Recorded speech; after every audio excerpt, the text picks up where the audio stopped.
साबिक क्रिकेटर सिकंदर बख्त ने Pakistani fast bowler को तनकीद का निशाना बनाते हुए उन्हें स्पीड स्टार शोएब अख्तर की वीडियोस देखने का मशवरा दे दिया।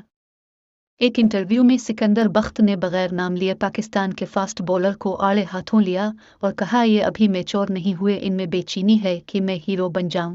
जैसे हमारे एक फास्ट बॉलर हैं, सिर्फ शेव ही करते रहते हैं, वो खूबसूरत हैं, ताहम फास्ट बॉलर को खूबसूरत नहीं होना चाहिए।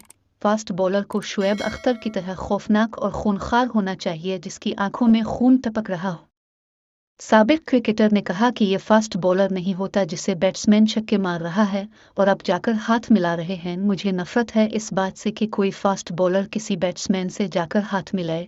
वो आपको चूके छक्के मार रहा है, आपकी बेइज्जती कर रहा है और आप इससे हाथ मिला रहे हैं। इसे चाहिए कि बैट्समैन की आंखों में देखकर बुड़बुड़ा ताकि गुस्से का इजहार हो सके। फास्ट बॉलर शोएब अख्तर जैसा होता है, उन्हें चाहिए उसकी वीडियोस देखें। दूसरी जानिब सिकंदर बख्त ने कप्तान बाबर आजम की कप्तानी पर तनकीद करते हुए उन्हें एक बार फिर स्क्रिप्टेड कप्तान कहा।